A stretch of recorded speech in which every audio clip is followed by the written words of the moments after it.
వీక్షకులందరికీ నమస్కారం.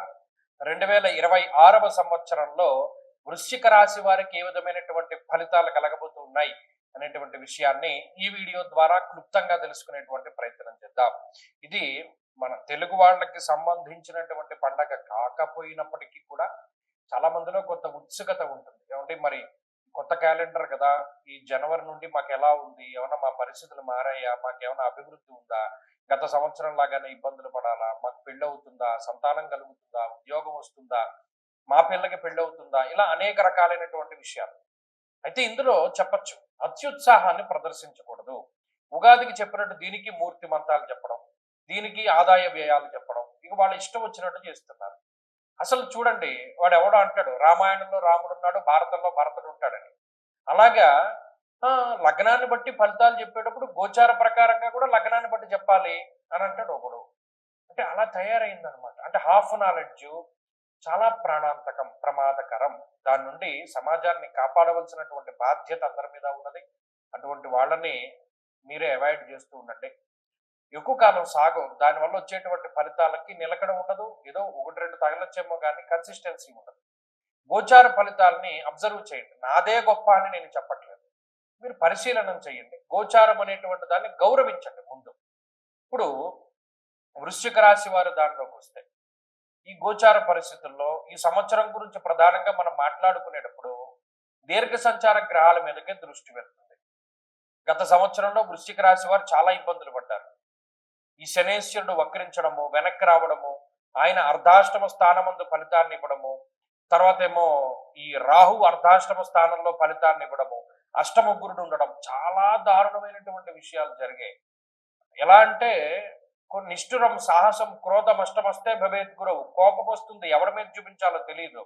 మనకి ఏదైనా అవకాశం రాకపోతుందా, మనకి ఏదైనా టైం రాకపోతుందా, ఒరే ఇప్పుడు నీ టైం. కొంతమంది స్టేటస్లు పెట్టుకుంటారు, అరే ఇప్పుడు నీ టైం రన్ అవుతుంది, నా టైం కూడా వస్తుంది, అప్పుడు నేను చెప్తా సమాధానం. ఇలా అనేక రకాలు. ఇంకంటే ఏం చేయాలో తెలియక పాప సమయం అనుకూలించక. ఇప్పుడు ఈ సంవత్సరంలో ఏమవుతుంది అంటే, జూన్ నెల 2వ తారీఖు వరకు అష్టమంలో ఉండేటువంటి గురుని యొక్క స్థితి ఉన్నప్పటికీ జూన్ 2 దాటాక గురుని యొక్క భాగ్యస్థాన స్థితి ఇది అక్టోబర్ 31 వరకు ఉంటుంది. ఇది గోల్డెన్ పీరియడ్. జూన్ 2 నుండి అక్టోబర్ 31 వరకు గోల్డెన్ పీరియడ్ వృశ్చిక రాశి వారికి. అది రాసి పెట్టుకుంటే ఏ మంచి జరిగినా అందులో జరుగుతుంది. ఈ సంవత్సరంలో మీకు పెళ్ళైన, పిల్లలు పుట్టిన, ఉద్యోగంలో ప్రమోషన్ వచ్చిన, విదేశీయానం జరిగిన, ఫంక్షన్ జరిగిన, ఒక చిన్న చిన్న మంచి విషయం జరిగినా ఆ టైంలో పడడానికి ఎక్కువ అవకాశం ఉంటుంది.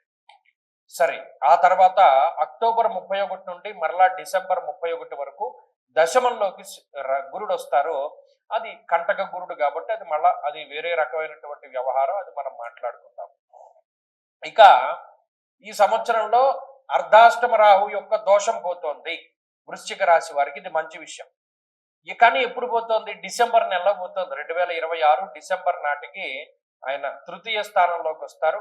సరే, ఏదో ఒకటి గ్రహం మారడం అనేటువంటిది కూడా ఒక ముఖ్యమైన విషయమే కాబట్టి, కానీ ఈ సంవత్సరం మొత్తం అర్ధాష్టమ రాహు ఫలితం ఉంటుంది, అది కూడా దృష్టిలో పెట్టుకోవాలి. శనేశ్వరుడు పంచమ స్థానమందు మిశ్రమమైనటువంటి ఫలదాత. ఆయన వల్ల పెద్ద ప్రయోజనం ఏం లేదు, అలానే అంత వ్యతిరేకత ఏమీ లేదు, సామాన్యంగా నడుస్తుంది. ఈ విషయాలను దృష్టిలో పెట్టుకుని కనుక మనం గ్రహస్థితిని పరిశీలన చేస్తే 30% బలాన్ని కలిగి ఉన్నటువంటి రాశి వృశ్చిక రాశి. ఏమంటే 30 అంటే కనీసం పాస్ మార్క్ కూడా రాలేదు, మళ్ళీ ఈ సంవత్సరం అలాగే ఉందా అని కొంతమంది అడుగుతారు. కొంతమంది ఏం చేస్తారు, ఇంక ఈ వీడియో చూడడం వేస్ట్ రా బాబు, గ్రహాల గురించి చెప్తున్నాడు కానీ ఫలితాలు చెప్పట్లేదు అని చెప్పి ఒకడు మాట్లాడుతూ ఉంటారు. ఇక్కడ ప్రతిదీ క్షుణ్ణంగా పరిశీలన చేయండి.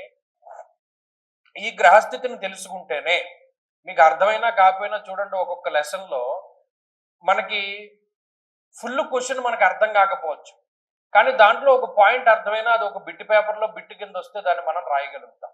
ఏది కూడా ఇది ఉపయోగపడదు అని ఉండదు.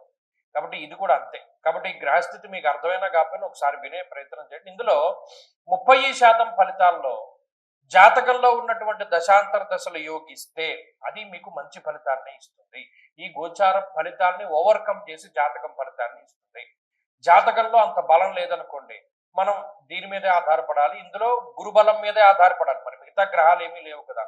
సరే పోన్లే, బలం లేవండి. ఏ రకమైన ఫలితాలంటే అర్ధాష్టమ రాహు ఎంతసేపు కూడా బంధు భావంలో ఉన్నాడు కాబట్టి బంధువులతోటి విరోధాన్ని, విద్యలో ఆటంకాలని, ఉద్యోగంలో అసహనాన్ని, అసంతృప్తిని, అలాగే 4 కాళ్ల జంతువుల వల్ల ఇబ్బందుల్ని కలగజేస్తాడు. ఓవర్ కాన్ఫిడెన్స్ వల్ల దెబ్బతీసేటువంటి గ్రహాల్లో కూడా రాహు ప్రధానంగా ఉంటాడు. అలాగే పంచమంలో శనేశ్వరుడు. ఇక్కడ చతుర్థ పంచమ స్థానాలు రాహు శనుల యొక్క స్థితిగతులు వారిద్దరూ ఆక్యుపై చేయడం వల్ల కార్యహాని, మనస్తాప, జ్ఞాతి వ్యాజ్య కలాపహం అన్నారు. స్త్రీల వల్ల సమస్యలు ఏర్పడడానికి, అలాగే బుద్ధి చాంచల్యత, మన మైండ్ అంతా కూడా ఒక రకమైనటువంటి వ్యసనం అలవాటు పడిపోయిన వాడు ఎలా ఉంటాడు, ఆ టైంకి అలా వెళ్ళిపోతూ ఉంటుంది. ఎన్నిసార్లు డైవర్ట్ చేసుకున్నా మైండ్ అటువైపు వెళ్ళిపోతూ ఉంటుంది. దాన్ని కంట్రోల్ చేయలేకపోతారు మైండ్ని. ఆ వేవరింగ్ మెంటాలిటీ ఉంటుంది, లేదా స్థిరమైనటువంటి ఏకాగ్రత ఉండదు. ఇటువంటి విషయాలు ఎక్కువగా కనబడుతూ ఉంటాయి.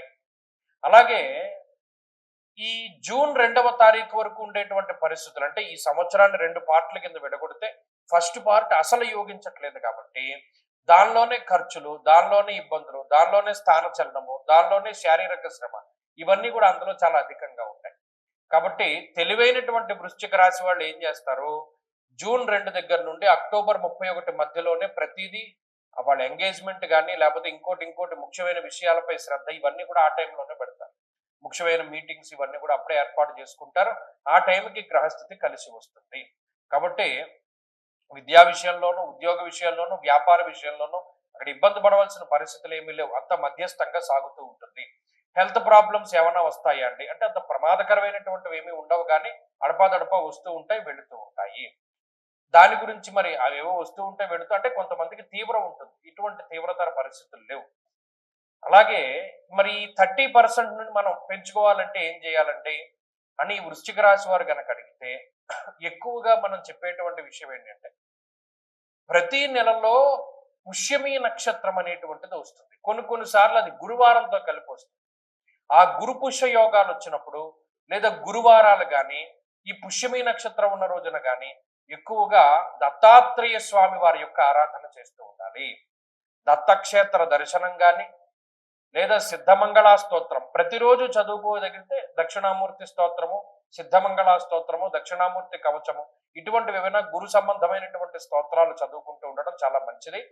లేదు ఆ సమయంలో పుష్యమి నక్షత్రం గురువారం కలిసి ఉన్న రోజుల్లో గురు చరిత్ర పారాయణ చేయడం, దత్తక్షేత్ర దర్శనం, ఇటువంటివి ఎక్కువగా చేసుకుంటూ ఉన్నా కూడా చక్కగా పరిస్థితులు బాగుంటాయి. అలాగే ప్రత్యేకించి చిత్తా నక్షత్రం నెలకి ఒక రోజు వస్తుంది.